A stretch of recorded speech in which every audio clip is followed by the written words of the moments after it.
Disney Plus brings movies, shows, nostalgia, and joy right to your screen. This podcast brings reactions, recaps, discussions, and interviews right to your mouse ears. Scott Murray, Regina Davis, and Nathan Chick are here to enhance your Disney Plus experience and take your Disney fandom to a new level. Welcome to the Disney Plus Streamcast. Welcome to the Disney Plus Streamcast. Another week of Disney Plus watching is in the books, and we're ready to talk about it with you. And I'm Scott Murray, and I'm here with Regina Davis. Hello, everybody. Later on the show, we're going to be discussing Lady and the Tramp, the live-action adaptation that was made specifically for Disney Plus. We'll also talk about some of the other programs we've watched this week. But first, it's time to introduce the third member of the Streamcast team and get some news. It's time for News with Nathan.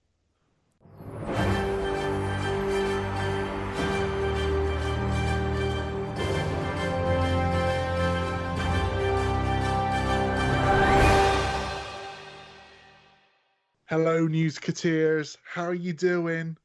Excellent. Fantastic, fantastic. This week, we're all about the money. We're talking money. We're talking expensive things. We're talking ticket sales and all that malarkey, or McClunky, if you will. Maybe that's what it means. McClunky is money. Seriously. It just wasn't a money shot. We'll go with it. Yeah, I mean, you're going to be surprised. You know, all those smugglers talking about their cash. Yeah. They got their mind on the money and the money on their mind, said someone once. Anyway, moving on. Frozen 2, as we know, is killing it for Disney at the box office right now. Domestic total ticket sales are 287.6 million, about 740 million worldwide. This is actually going to put Disney past the $3.2 million mark in domestic ticket sales this year, which is an industry record. They had the record before, 3.09 billion last year. Their market share 31% at the box office. The next closest is Warner Brothers, who only bring in a paltry 1.5 billion. That's 15%. So they've really kind of cornered the market when it comes to the box office right now. And that's not even including their Fox movies. But yeah, Disney just romping away. It's just growing like Eric Cartman's Trapper Keeper. Exactly. I love it. That's the reference I get. If you had all that money, supposing you were smart enough to go and invest a bunch of cash in Disney stocks, way back when, and you're thinking, oh my gosh, I'm such a Disney fan, how would I spend that cash? You could do a lot worse than go to vegalleries.com and see what they've got for auction this weekend. This coming weekend, December 7th and 8th, they actually have, it's their largest auction ever. It's a history of Disneyland and Walt Disney World. Done in galleries in Sherman Oaks, California. They've done some, I guess, crazy Disney auctions before in the past. Being where they are in California, they're right in the heart of, I guess, the animation industry in the United States, and as a result they get access to some really, really killer finds, whether it's animation sales or props from the Disney parks. There's all sorts of stuff. The one they've got going on this weekend, and it is available, I guess, to browse, you can actually go and check it out. It's open to the public. Over 1,500 items split into 2 sessions. So I know we were talking about the Imagineering story last week. They have a copy of the 1953 Disneyland prospectus showing everything they wanted to do and how they were going to do it from WED Imagineering. They've got an original animatronic Small World doll, a People Mover ride vehicle, the singing animatronic tiki birds from the Enchanted Tiki Room, all sorts of stuff. Some of the more expensive bits they have there, hand-painted portraits, the stretch portraits from the Haunted Mansion, 35 by 130 inches, set you back anywhere between 100 to 150,000 for something like that. If you want an animatronic frame, the actual 9-foot tall steel and aluminium animatronic frame that, you know, you would have seen, for example, covered in latex and all that stuff from the Pirates of the Caribbean ride, for example, or Haunted Mansion attraction, anywhere up to 90,000 for something like that. They have the vehicles from Space Mountain, anywhere up to 50,000 from there, the original 1977 coaster cars. That Small World doll, anywhere up to 20 grand for that. They've got the doors from the Main Street USA City Hall. You can actually have those. They've got so many really, really cool things there. If you're a fan of Disney, and maybe some of it is even out, well, even me with my action figure obsession, it's out of my price range, and I spend crazy money on those things. Nevertheless, if you have a look at their catalog, there's some real amazing finds in there. And you never know, maybe you get something cool for the person you love who's into Disney for Christmas. I don't know who listens to this show. You've got money like that to throw around, but God bless you if you do, and perhaps send a commission of this away if you get in on that action. I don't think there's anybody I love that much. I started to say, if you have like scads of money and you've got that person who's a big Disney fan, what gift do you give somebody who has Disney everything? Mm-hmm. I guess that's where you go. If I had that kind of just dumb money, I think that's definitely sort of the kind of thing I would spend it on. I would travel and, things like that, sure. But I would be stocking up on really weird, original things like that. And so I think, for people who have that kind of budget, that's rad. So that'd be like if, for example, let's just say $100,000 to you felt more like spending $10. Yeah. I mean, even if it was more expensive than $10, like if I had a ton of money, sure, I would fork out, however many hundreds of thousands of dollars it would take to, have some various equipment from the bridge of the Enterprise in my dining room. Sure, I'd do it. I'm not going to lie. You'd have to have those crew chairs around your dining room table. Oh, yeah. Like, if you think idea. I wouldn't buy the captain's chair to have at my computer desk, you're out of your mind. So, like, when someone came into the office and was like, hey, Regina, do you want a cup of tea? You could, like, turn to them and be like, tea, oh, great, hot, and make it so, and all that. And you could just, like, recline. And, or, for the princely sum of $0, you could just go, shh, every time you go to walk through a door. And then, you're kind of halfway there. I don't know. I have seen a replica Emperor's chair. Whoa. Then that would be kind of fun if somebody came up. Would be. There's just so many things like that. So I think auctions like this are actually very, very interesting. Yeah, I can tell you that when they did a big one like this last year, some of the winning bids, again from the Imagineering story where they talked about Autopia, and we saw the footage of the people like wrestling other folks out of the car so they could drive off. The original poster from back in the day advertising that 250,000. A powder blue Skyway bucket went for 540,000. The Pirates of the Caribbean entryway sign was 230,000. Set of Star Tours travel posters, yours for $7,000, Scott. So, there are some people. Put me down for seconds, Nathan. There you go. Yeah, we'll hook it up. Slightly more affordable, but relatively speaking, while we're talking replicas, EFX Collectibles have brought out, I guess, pre-orders for the Rise of Skywalker Darkside Ray lightsaber. Mm. So the lightsaber we all saw in the trailer that has the weird kind of flip in half clicky thing with the fold and everything. They have one, and it does that, like Kyber crystal and laser beam thing not included. They're only making 750 of them. Movies like replica, it's a 1-to-1 scale thing. $500 deposit, $1,600 final purchase. Well, on the cheaper side of things, I actually saw online today the first image of depending on how you want to say it, the child or Baby Yoda, the Funko Pop. Ooh, I bet that's cute. Which I think is going to draw a lot more attention than the T-shirts.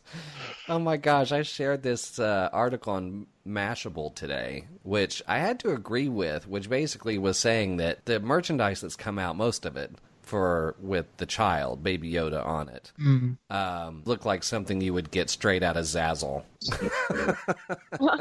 And And that's nothing against Zazzle. I love Zazzle, but it just looks like something that, somebody went on and just threw together. Like, almost like you took a photo of it, off the screen and then ironed it on a T-shirt and said, okay, buy that. There's been a couple of them out there that look okay. I saw one on Fifth Son that looked pretty good that had him on and it at least said The Mandalorian on it. But I've seen a lot of them that are it's just his image, and some of them are better than others. And it just gives you the impression that for whatever reason, maybe they didn't really realize that that character was going to be this viral, crazy demand thing.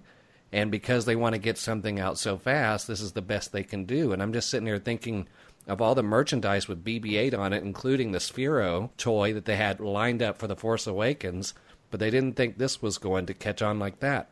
Yeah, it sort of felt like they were really banking on the reveal. As big as it was, they didn't want to dilute that impact. And so, with the toys, a lot of this stuff comes out months or sometimes like a year ahead of time. They show this stuff off at the various toy fairs and trade shows. And in this case, I saw that merch and it's straight up garbage. It's just like you say, screen printed stuff. It's a bunch of screen printed stuff with the same they're capable Baby of Yoda so much in there. better, basically. Absolutely. And Yeah. I think as well, given the sort of people who watch The Mandalorian and the people who have grown up in that and kind of crave that stuff, like this dude here, having my midlife crisis and spending my money on merch and everything. And this is something that I think is true, certainly in my business. People my age have sort of reached a certain amount of financial maturity, and whereas once upon a time that merch wasn't available or they couldn't afford it, now it is available and they can afford it and they do want it. And so they'll spend crazy amounts of money on replica ornaments and things like that, like the different ships of the line from the New Hope and things, or tiny metal lightsabers, and good for them. That's brilliant. I do it too. And so whenever you see something like that for a franchise, a license, a brand that's so well regarded and that people are just desperate to sort of get more of, I'm sure people like Jordan Peterson, whatever else, have probably got some feelings about people like just buying into the consumerism and all the rest of it. And I totally get it. But, there's that nostalgic pull, I think, for a lot of people. It doesn't really define them. It just sort of says where they're from and what they're into. People want so much more. You just need to use your Jedi patience on this, because you have to figure this time next year it's a whole different story. Not that you have to wait a year, but I figure in a few months you'll see better merchandise for the child. Anything from someone's going to, now that the meme is out there of Baby Yoda sipping the soup. Mm-hmm. I'm waiting for a Campbell's spinoff on that says, good this is, or something. And, fan wraps, they've done some cool stuff too, even with where they make it look like, you put the sticker on your window and it looks like, you've got somebody from Star Wars sitting in your car. How long before fan wraps gives you something that makes it look like Baby Yoda's popping his head out of your car and probably touching the window open and close button, even though you told it not to. Not fast enough. Yeah, you feel like there's a Furby in there somewhere. Yeah, absolutely. Bound to be, yeah. Like you say, Hot Toys, awesome Mandalorian merch. Everywhere else, Baby Yoda merch. Yeah, not so hot. Save your bones and wait till next year. And that's about what I got. Wonderful. Awesome. Well, thank you for that.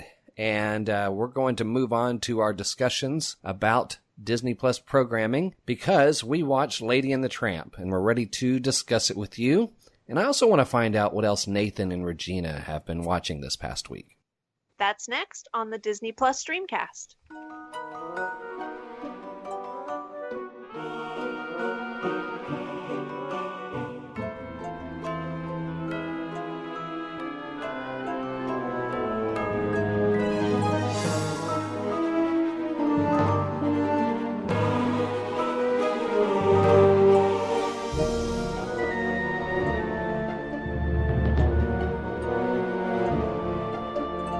We spend a lot of time talking about what we think about the stuff on Disney Plus, but we also want to hear from you. Share your thoughts by contacting us at disneyplusstreamcast.com or tweet us at DisneyPlusCast. Speaking of Twitter, we're going to be reading some reactions to Lady and the Tramp since it is our featured discussion this week. But first, let's touch on some other content. I think everybody who's been listening to the show so far knows that has to start with the 4th episode of The Mandalorian. This was cool because we got to see Gina's character, which I've been wondering when she was going to show up, because she was such a big part of the initial promotion for this. And it was kind of an interesting way to introduce her, that the Mandalorian goes to this planet originally to hide out, thinking that it's a place where no one's going to find them. It's a forest planet.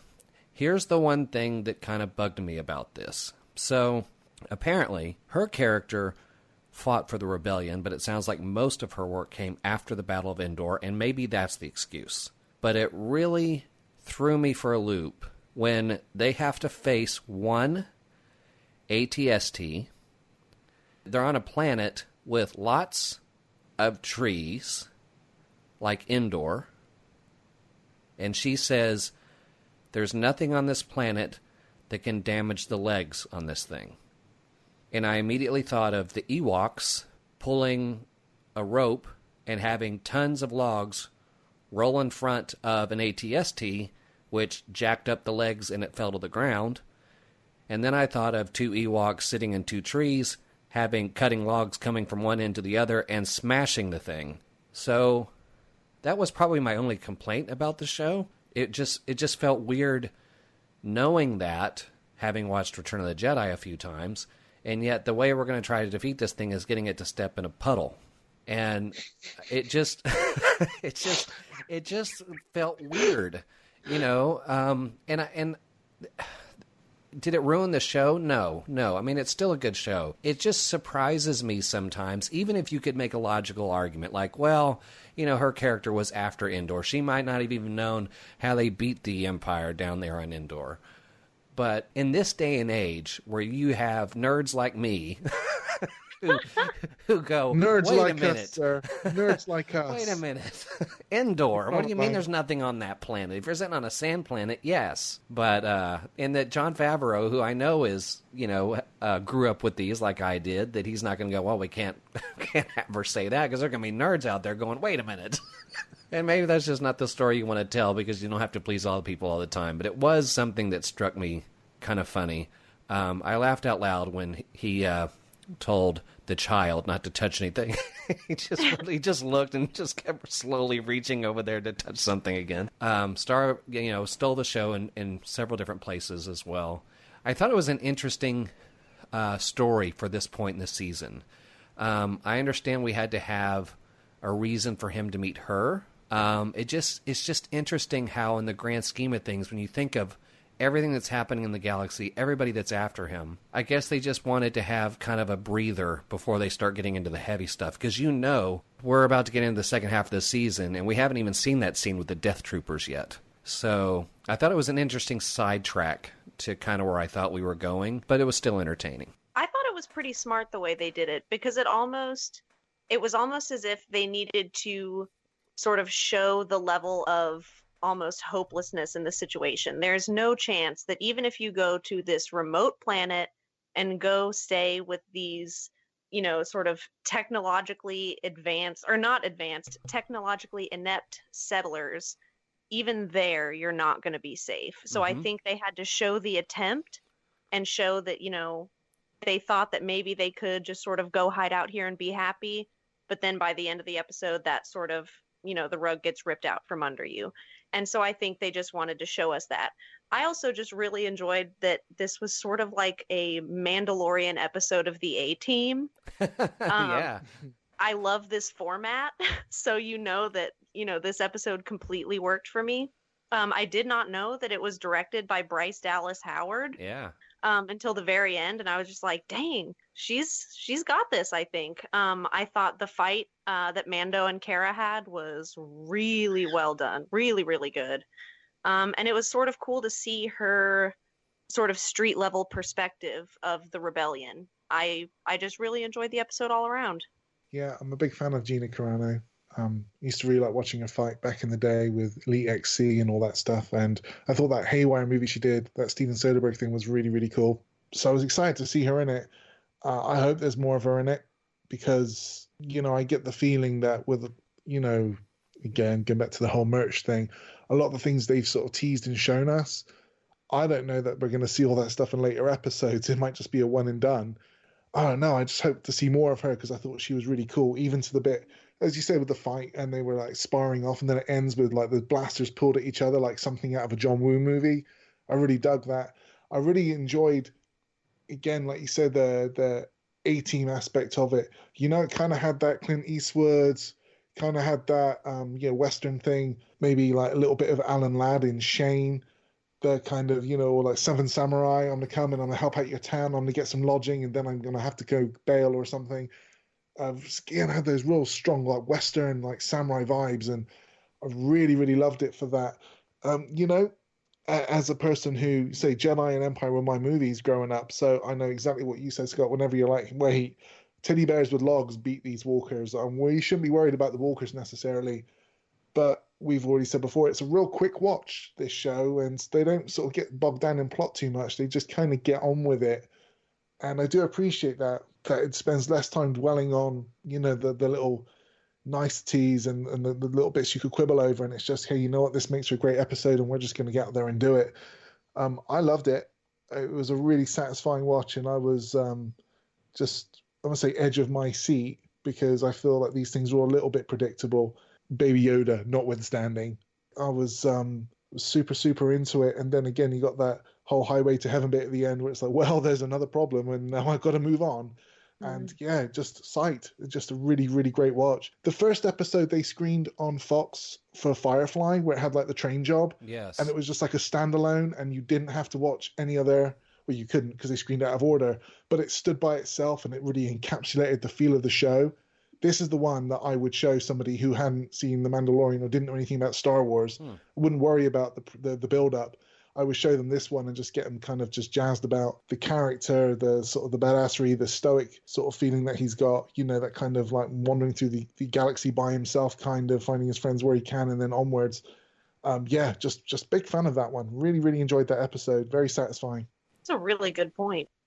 It's funny. I think that same week leading into the weekend, I saw someone make some sort of humor attempt at saying, well, if he never takes off his helmet, how does he eat? And I thought it was funny that like 3 days later we see him take his helmet off to eat. He's just trying to do it where no one's looking, I guess. Well, it'll be interesting to see where things head next as we enter the second half of season 1. Did you all get a chance to watch anything else the past few days on Disney Plus that you would like to highlight? The only thing I've really had time to check out, and this was a situation that I think we all kind of want out of our streaming services. Didn't have a lot going on at that moment, decided to sit down and just find something. And it didn't take me near as long as it does with Netflix to just find something. I decided to watch the Phineas and Ferb crossover with Marvel. Ooh. And that was fun. It was fun. I mean, it's basically the Avengers, the Avengers, I know that's a very broad stroke, but I mean, the ones you see from the film. So it was Thor, Iron Man, the Hulk, and they lose their powers because, what's that guy's name? Doofenshmirtz accidentally. Oh, Doofenshmirtz. Doofenshmirtz, yes. Accidentally fires off a weapon that takes their powers away, and they have to hang out with Phineas and Ferb because they know that they're tied to the device that did that. So they kind of work together. But it's all the humor. Iron Man's not happy the fact that he has to stay in his suit, but it doesn't do anything.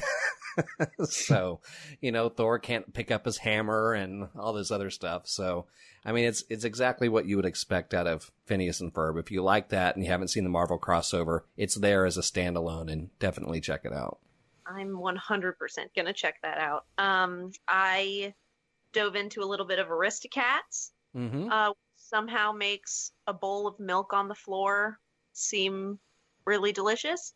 I love that movie. I watched some Gordon Ramsay's Uncharted, and that show was a little bit surprising because, I thought it was just sort of him going into really remote places and sort of, learning a little bit about the food, but he really goes out into the wilderness and they kill whatever they're cooking, and they do it on camera. So if you're not prepared for some animal death, it's probably not for you. Because I fast forwarded through a lot of that show. But Yeah. in the end, it ends up being really cool because he sort of faces off against a local chef, and then they have to make food for locals who then tell him, whether he did well or not. And so that part's really cool. But I definitely had some problems with it. There was one episode where they were hunting some sort of quail, and I'm really into birds. And so I just really didn't want to see that. And so I sort of, got my mouse and just went, maybe 2 or 3 minutes ahead in the episode, pressed play, and somehow got immediately onto the frame right when they shot the bird. Oh. So maybe skip 5 minutes whenever you see something getting hunted. 5:03. Because I skipped to exactly what I didn't want to see and nothing else. It's one of the reasons why sometimes I can't even watch some of those, Earth Yeah, things that look like, as far as learning about, the earth and the oceans and everything. I can't, because I know that stuff's going to be in it. And I remember I borrowed someone's Blu-ray not knowing, because see, I saw that it was supposedly focused on Earth. It wasn't like, Into the Wild or Beast versus Beast or anything. But geez, within the first 5 minutes, I had to watch. I mean, and it's not even limited to humans. I don't want to see animals kill each other either. I had to watch these lions chase after this group of, elk or something, and they're all running for their lives, and one of this little one got pulled away from the pack, and this lion just tears after it. And the worst part of it was I had to sit there after running and running, gave itself up. Literally laid on the ground and let the lion walk right up to it. I'm like, done. Yeah. I could not. I mean, I still have that image in my head. It's the worst freaking feeling. So I'm right there with you with a lot of that stuff.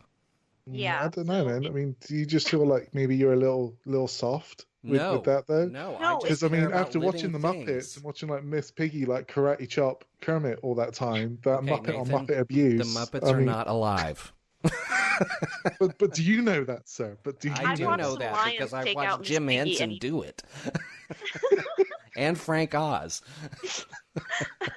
The lighter fare that I had was I watched Home Alone 1 and 2 with my mom, and I found out halfway through Home Alone 2 that she had never seen either of them before. And I had no idea. Yeah, we were halfway through the second one. She was like, I really like these. And I was like, oh, good. What do you mean? And she was like, I've never seen this in my life. And I was like, oh, okay. But yeah, so I think Disney Plus, I'm having a lot of fun with it. And like you said, Scott, like it takes me no time at all to find something to watch. If I go in with no plans, I'm watching something within a minute. And watching Home Alone for the first time with my mom. There's a million things that I'm going to be able to watch with her that, we've never seen. So, I think it's great. I'm having an awesome time. So I watched the latest in the Forky Asks a Question series, what is time? Which again just had me rolling. He's really funny. This one he stars in with Rex, and I'm not going to ruin it if you haven't seen it, but the second he introduces Rex, I was like, this is brilliant, and I love it. I also got to watch the Spark Shorts Float, which, I will proudly wave that flag. I am a big softie. If you haven't seen it, it's really awesome, I will say. It's about a dad who realizes that his son is different. He can float. And he's trying to hide his ability away from the world because he's scared of what people will think of him, and eventually becomes public, this ability, and the dad gets a bit worked up, and it's like how he comes to terms with his son being different. And it's a metaphor for the director's son who has autism, and how that challenged him as a dad, and how it got a little dark there for a minute. He didn't know how to react and what he was supposed to do with that, until he finally decided, you know what, my son's different, I'm going to let him be different. And it's also notable because with the extras, the making of is on there. You get to see the director, Bobby Rubio, talk about what it meant for him to be able to have some representation for him in there. He's Filipino-American. And when he first conceived the short and drew it, it was with a Caucasian dad and Caucasian kid. And people were saying that's your story, so why didn't you put yourself in it? Why didn't you tell it from your point of view and have you in it. And just the way he was speaking of that with so much pride and just acknowledgement that people were looking out for him on his team. I thought it was really great. It was fantastic. Well, our featured discussion today is all about Lady and the Tramp. It was one of the first things that Disney Plus announced when they started telling us what was going to be on it as we got closer and closer to the release date. I'll be honest with you. I mean, I remember vaguely going to see the animated one in theaters as a kid, but I don't think I've seen it since. And it'll be interesting to kind of get everybody's take on that and kind of tie that in, because I don't know sometimes if that's an advantage or not an advantage, because sometimes, one of the things we get caught up in when we see something that's been redone is how much it's like the original, especially in a take like this. But I just remember bits and pieces of it going into this. But before we go into what we thought of Lady and the Tramp, we have some Twitter reactions. First, we have Maddie Bullock at Maddie B Loves GH. She says, was watching the new Lady and the Tramp on Disney Plus, and when Yvette Nicole Brown's name popped up, I got a tad excited. Then I thought, she better be playing Aunt Sarah. So perfect. It was perfect. Our next tweet comes from MC Stoltz at Mals1121. He says, Lady and the Tramp has taught me a few things. Number 1, humans are trash. Number 2, babies ruin everything. And number 3, we don't deserve pets. 3 more. Truth. This one's from meh at commentary_mama, who writes, so I really love the humans in Lady and the Tramp. I'm not the biggest talking animal movie fan, but I enjoyed them. I like the drama of the rat scene, though. I'd forgotten most of the cartoon. And at Vamos Mets says, just throwing this out there, Disney, there would have been zero chance of an interracial marriage in a Midwestern town in 1909, which Lady and the Tramp is supposed to be set in. Having representation in a film is great when it makes sense. This is just inaccurate to the period. Oh, I have some feelings about that. I feel like humans are the background characters of this movie. I feel like because it's a live-action Lady and the Tramp, it's probably not that serious, although that would be very unlikely in 1909. It would have been very unlikely because the town in which it's inspired from didn't even legalize interracial marriage until 1967. Ooh, so that's a bit of years later. Not just 1 or 2, guys. I mean, if I was watching it for the history lesson and, I wanted to find out about all the terrible stuff that people had done to each other during the formation of, the US, or indeed the British Empire and all that back in the day, then yeah, I would totally say, totally valid, that's fantastic. But it's a Disney movie. Diversity these days, it's not just being inclusive for the sake of being inclusive. It's authentic. And a Disney movie that speaks to everyone is something that I want. That's something that I want to be part of. That's something I want my kids to enjoy, and I want their kids to enjoy. And I totally get it. Inaccurate to the period. That's not the main thrust of the piece, though, is it? And I don't think it does anyone any favors to make things so accurate that we just limit its enjoyment or the impact of the movie to just a niche group. It's just not cool. It's not cool. It's such a great story. I think we're going to get into this in a bit, but why wouldn't you want other people to enjoy that and to feel that they can take something from it, to see themselves in that? So yeah, that comment's totally lost on me. Don't get it at all. Agree. And you know why? Because dogs don't talk either. Right. So there's plenty of unrealistic things. It doesn't really matter. It's a beautiful movie. And I think Sarah at So11820 would agree. She says, the Disney Plus Lady and the Tramp is so very sweet. My favorite movie growing up has been done right.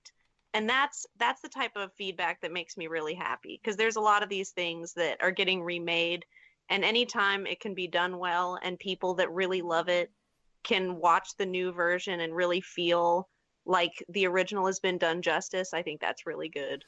let me throw this out there.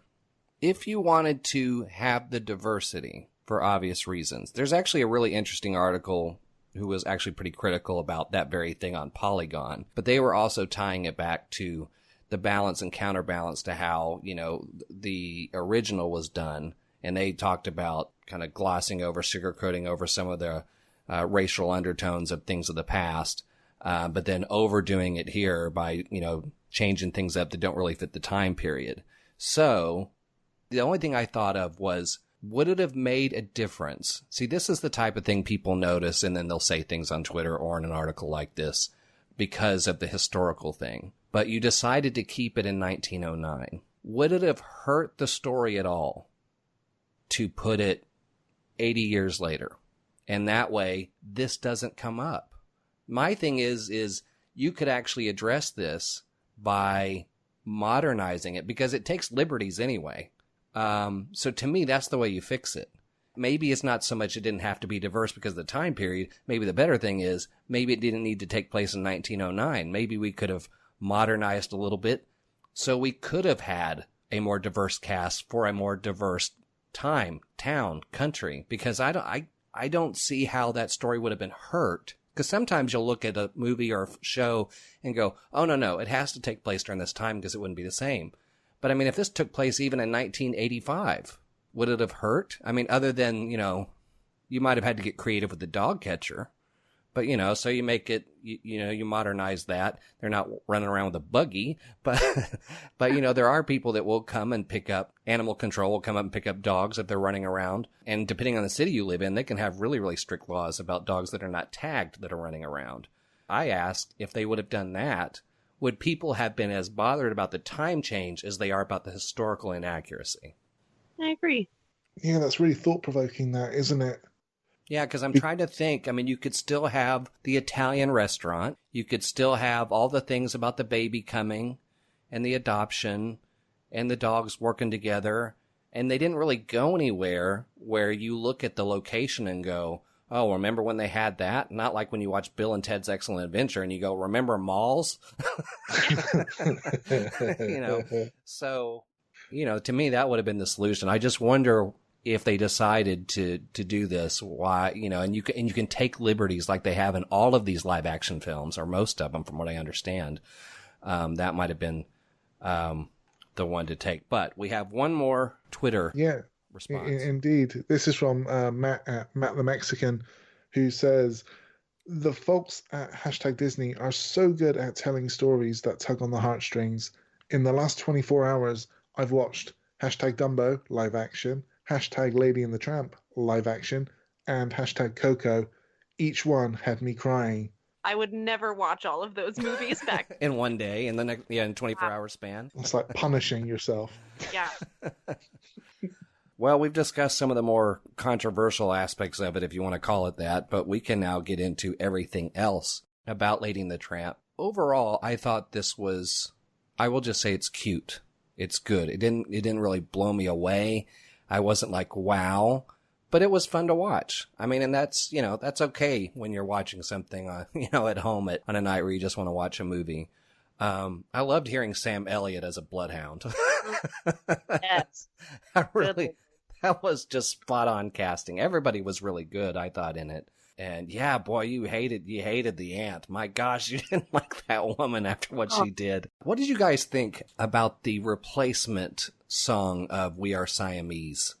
What did you guys think of the new song? I kind of dug it. I mean, I remember the old song. It's the song I remember from seeing it the first time. But this was kind of cool as they all run around and wreck the house. Did you like that, or would you have rather had Siamese in there? I would have not rather had Siamese in there because I think both songs are a little bit annoying. But or did you hate them both? That's a good point. I hated them both. But I think I'm not mad about that. I think you're supposed to. I think just something about, both of those songs just kind of drives me nuts. And I think that's sort of the vibe that those cats are supposed to be giving off. So job well done. You introduced a couple of cats and I dislike them immediately, which is basically what you're supposed to do. But yeah, I don't see anybody being upset because they did replace it with a decent song. So, I liked it. I didn't enjoy it. And don't get me wrong, We Are Siamese is not if you're going to remake it, if you're going to remake that movie, and again, we're talking about being inclusive, then granted, that one just gets cut straight away.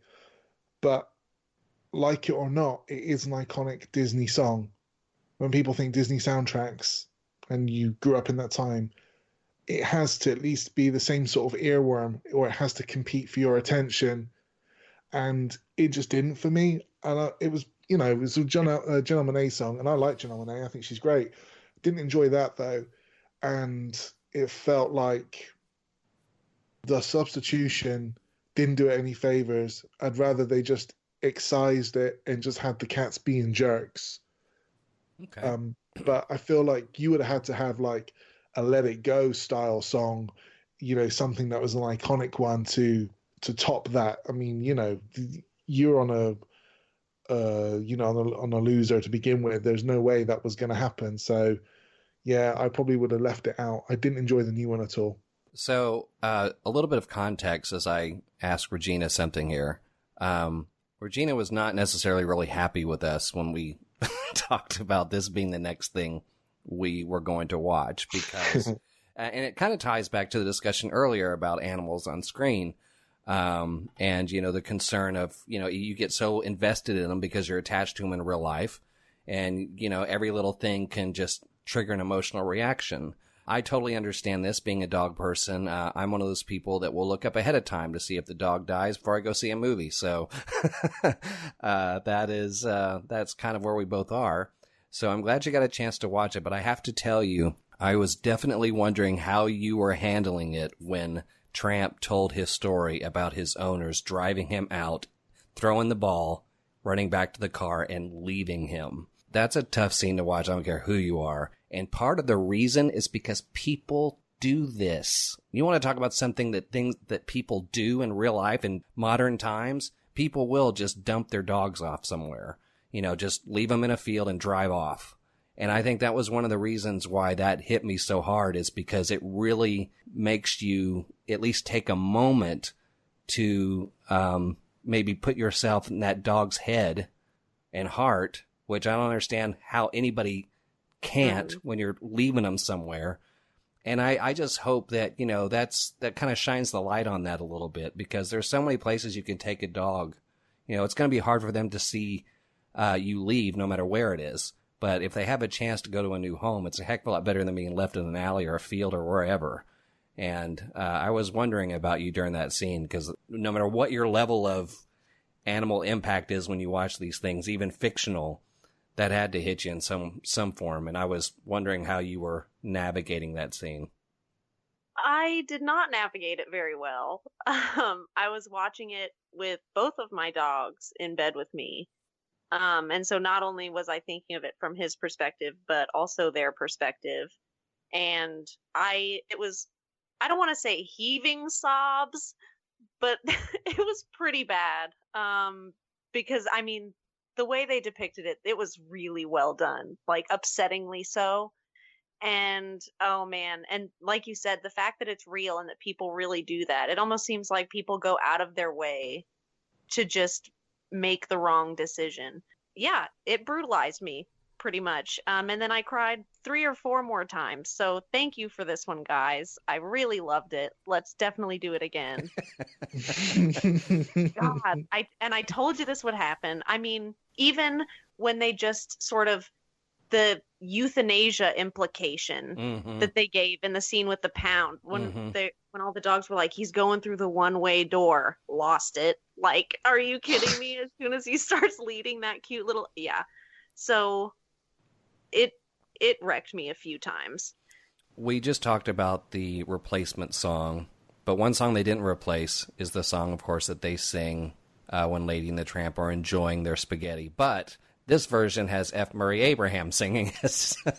So that was, obviously taken straight from the animated film. I mean, even if you don't remember a whole lot about the movie because you haven't seen it in ages, you remember that one and you remember that song. What did you all think about the live version of that scene? Yeah, I really enjoyed it, actually. I wasn't excited to see it to begin with. I think we've already talked on previous episodes how sometimes, the live action CGI thing doesn't always kind of measure up to the original, and how, those animals seem like they will be like on an advert or something rather than actually kind of carrying a whole movie. But for a scene that was actually quite iconic, I thought they did a pretty good job with it, tell you the truth. I deliberately didn't go out my way to watch the first one, the original, before I watched this, so it could sort of stand by its own and I could enjoy it on its own merits. And I got all the right feels in the right places. It really evoked an awful lot of the feeling and charm of that scene in the original, and from what I remember, and nostalgia is super, super powerful for me. So if it sort of like started flicking those switches, then it was doing its job. And I thought it was really, really great, great representation of it. I watched it with my my eldest child, Sage, and shout out to Sagey, what's up? And she, Sagey was like saying, "Oh my God, I love this so much." And we never watched Disney when she was growing up. She was always into other stuff, and so to be able to sit there and watch a movie with my eldest, my kid, and just sort of have her kind of react the way that she did, especially in that scene where she was like, "Oh, it's so cute," and not, "Oh my God, they got this wrong," or, "Oh, this beat was longer in the original." It was great. It was a delight. I really enjoyed it. I really liked it too. I think sometimes it can be hard to replicate some of the magic that's able to be achieved when you're doing something in an animated format, whenever you're sort of moving it to a live action movie.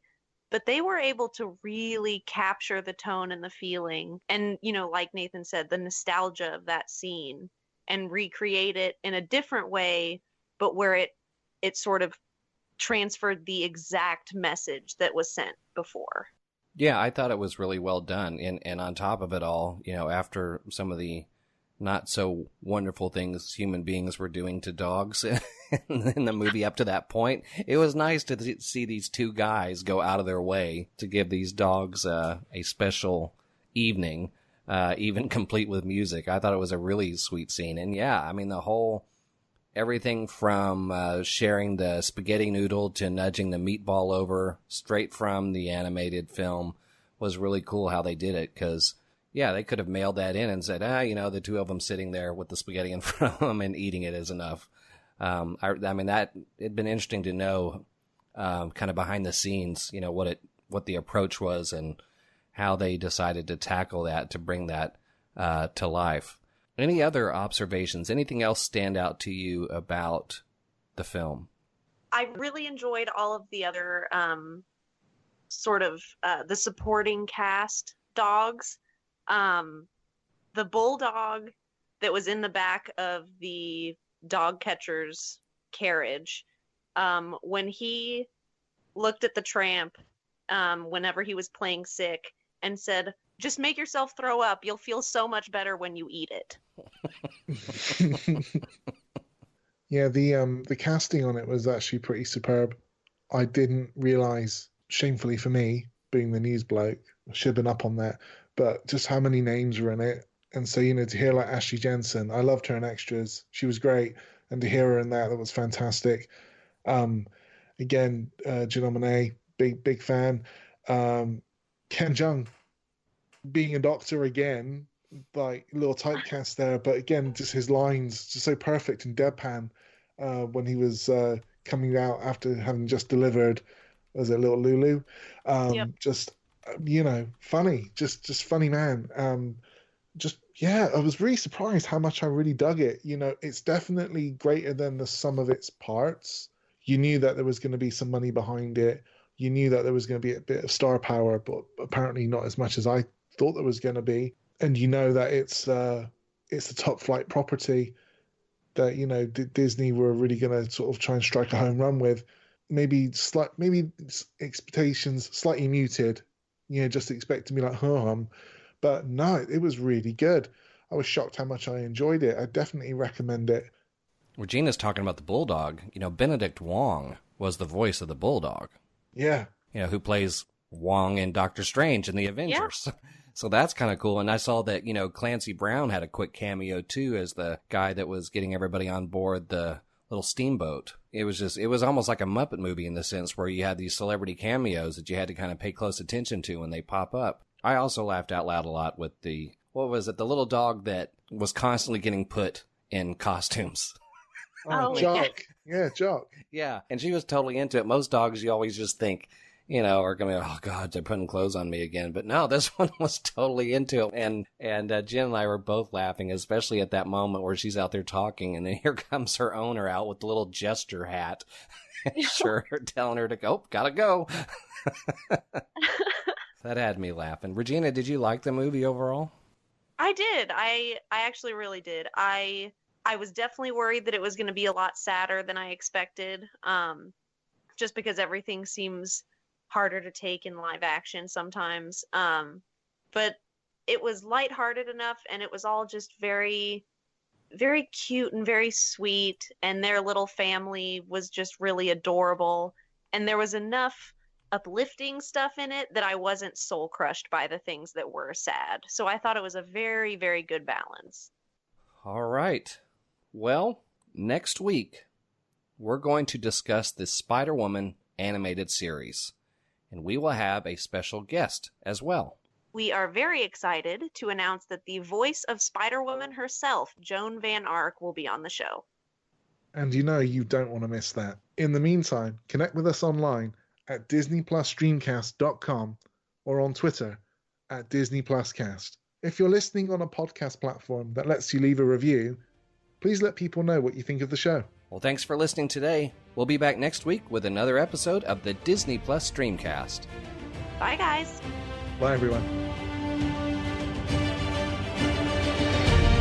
The entertainment, adventure, and magic on Disney Plus never stops. So join us for the next episode of the Disney Plus Streamcast. You can subscribe to the show on podcast providers like iTunes, Stitcher, and Spotify. Search, stream, or download any episode on our website. While you're there, get news updates, watch videos, follow us on social media, and check out the Streamcast Spotlight. Just go to DisneyPlusStreamcast.com. Thank you for listening.